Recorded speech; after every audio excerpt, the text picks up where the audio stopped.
My name's Nathan O'Donnell, and I'm the founder of Inverse. Nathan, could you tell us a little bit about yourself and your work? Sure. I'm a fiction writer. I've been writing short stories and sort of and non-fiction for probably 10 years seriously at this stage. But over the last couple of years, I've started to teach writing as well, and to do more facilitation work and work with young people, children, and I suppose to branch out that way as well. Do you have any kind of issues or themes that recur in your work, things that you deal with? I suppose I do. It's kind of difficult to identify in your own work exactly what it is that you're doing at all times. But I suppose I'm interested in looking at the ways in which people can move. A lot of fiction has been written about people moving up the social scale, and I suppose I'm interested in how people can kind of fall between social classes, and looking at the fragility of social class would be one thing I suppose that I'm particularly interested in. As a gay writer, do you feel like you have a pressure or responsibility to deal with that in your work? I suppose I do. I didn't always. For a long time, I found it very difficult to write about being gay, or to write about even myself, but to write about gay characters. I just didn't.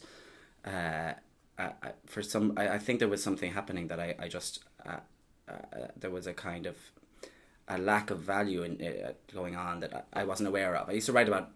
I wrote this novel when I was 17. It's a useless novel, about this heterosexual love affair, and I still have it, and I look back at it and I wonder what the hell I was doing, because none of it is genuine, none of it is sincere, none of it comes from my own experience. It took me a long time to begin to write about gay characters, and I don't know whether that was a sense of a kind of inverted homophobia, or whether in a way I was afraid of the label or the niche of being a gay writer. So I think there was a bit of both going on, to be honest. And is there a problem then if you deal with gay issues that you're automatically pigeonholed as like the gay genre rather than? I think that early on I was afraid of that. I'm not anymore. I think it's and I do think that as a fear, it doubles for another kind of fear about being sincere, or about really being open about my own sexuality. So I feel that it sort of it was something of a smokescreen for me, that in fact there was something much more troubling going on, and it's taken me time to get over, but I feel I have at this stage. What exactly is Inverse, and how and why did it come about? Well, it came about. Inverse is a creative writing project for LGBT young people, which I ran first. I sort of founded it and ran it with another facilitator in 2013. We ran it kind of on a shoestring at that stage. We had no funding. We didn't get paid. Weren't able to pay anybody else. But there was a really lovely energy about it that felt worthwhile. This year we got some funding from Dublin City Council to run it again, which was really great, and really sort of helped professionalise the thing in a sense. In terms of where it came from, I spoke a minute ago. I said I didn't write much about my own experience for a long time. But what happened was that about 7 years ago, I was 24 or 25. I was living in Brighton, and I saw there was a creative writing group, a creative writing sort of course available for LGBT people, and it was subsidised. And to be if I'm being honest, the reason I signed up was because it was subsidised, not because it was LGBT.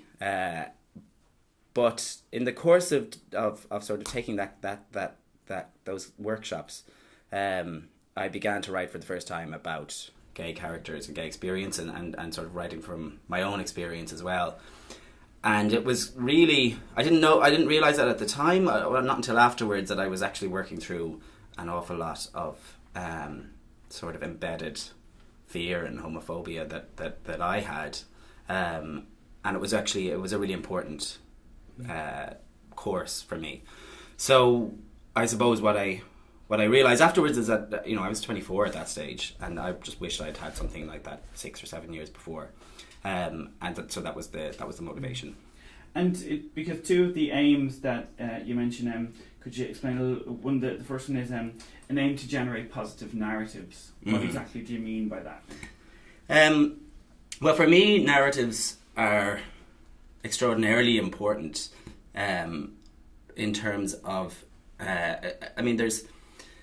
For me, the emphasis on narrative and inverse is sort of twofold. We'd be interested in narrative in the sort of the sense of plot and the sense of sort of giving young writers that skill, but also there's a sort of therapeutic aspect to what we did, and I think that to hear narratives about gay identity that aren't necessarily tragic, because for a long time most writing about gay experience was tragic, but to sort of generate narratives that are positive and that are normalized can really help, I think, young people who might be struggling and who might have difficulty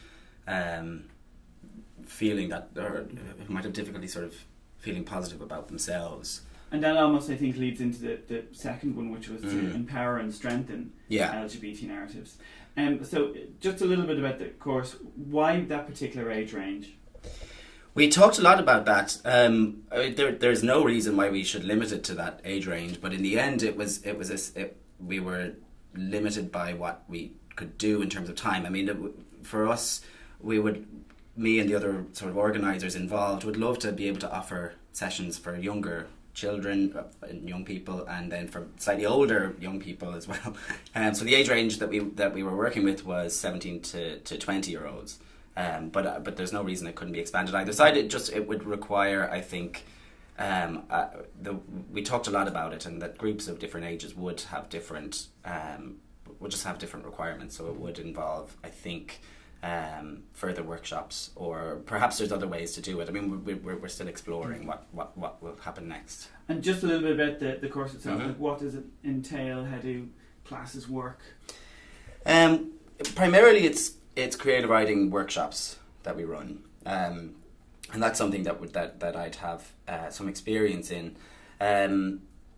These would be supplemented by there's a lot of reading involved, and we would be getting the participants to read sort of examples of LGBT writing from the past and from the present. We also bring in guest writers who are sort of prominent LGBT playwrights and novelists to speak to the groups. There's also theatre trips that happen. We ran a walking tour this year, which was a kind of LGBT historical walking tour. So we mesh things together without forcing the participants. We don't like to prescribe what the participants write about. Mm-hmm. So in a sense, the workshops are themed around skills, as I said, around plot, around character, and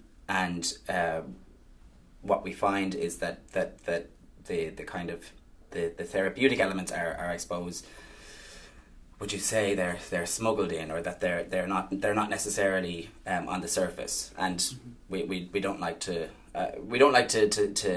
present it as therapy, because for a lot of people it isn't necessarily therapy, but it can have that added power.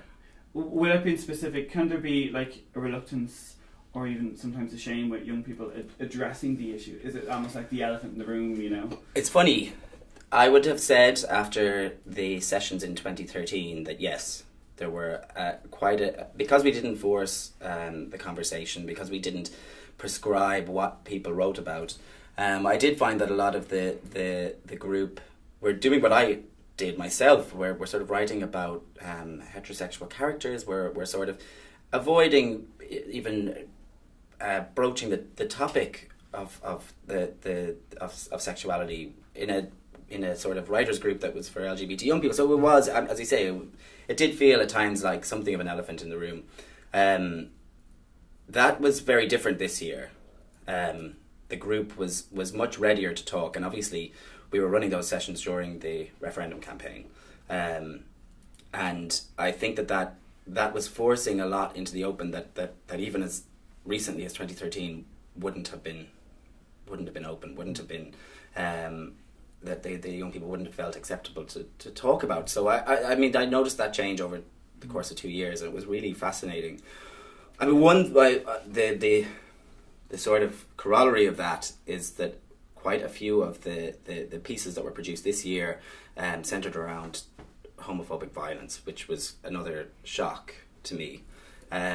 So we can talk about how positive it is and how ready people are to talk about it, but there's still a kind of fear and a kind of a sense of threat surrounding it for the participants, which it was at times difficult to work with.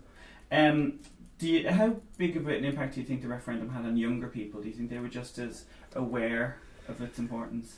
It was enormous. Yeah. Yeah. The participants this year were upset and angry, and what it came up in nearly every session. We would wind up talking about the literature that they were seeing circulated, the kind of the pamphlets from the No campaign. At one stage, one week, one of the students brought in a couple of these pamphlets, and we wound up just decoding them and tearing them. I mean, it was a kind of impromptu session of impromptu close reading, I suppose. Yeah, they were really charged about it. What I was impressed with was how I suppose, and not entitled, but how they had expectations for themselves that I wouldn't have had as a young person. They felt that their position in society was that they deserved a position in society, and that they deserved. I just that they deserved more, and that that was a really, for me, that was really positive to witness. It was. And just going on with that, when you were growing up, were you aware of many gay support groups? Was it something you would have taken advantage of? I wasn't aware of any. Now I grew up in sort of rural Tipperary. I still don't think there were any. I don't think there was stuff that I wasn't aware of. But no, I mean, at the same time, I think Belong to had begun operating in certain pockets around the country, but I didn't know about it. And in a way, yeah, I didn't really even. Had I known about it, I'm not sure I would have taken advantage of it. Again, because I didn't have those expectations for myself. I think I had sort of taken in an awful lot of the negativity around being gay, and sort of I kind of absorbed it and internalized it. So that's why, for me, the writing group that I attended was so important, and why I have set up Inverse. Myself. And just with the way you're saying that, I know that Inverse did some public spoken word events at Pride. How did that go? Like, was that another thing that surprised you, that they would have the confidence to talk about this stuff openly in front of people? Yeah, the spoken word event that we ran in 2013, and we have another plan for this year. The spoken word event in 2013 was really heartening. I mean, all of the participants, or actually not all of them, but most of the participants in the end, and we're talking sort of 17, 18-year-olds, sort of braved it and got up with their work and read it in public. It was amazing. I was really impressed. And yeah, again, we have quite a few signed up this time around.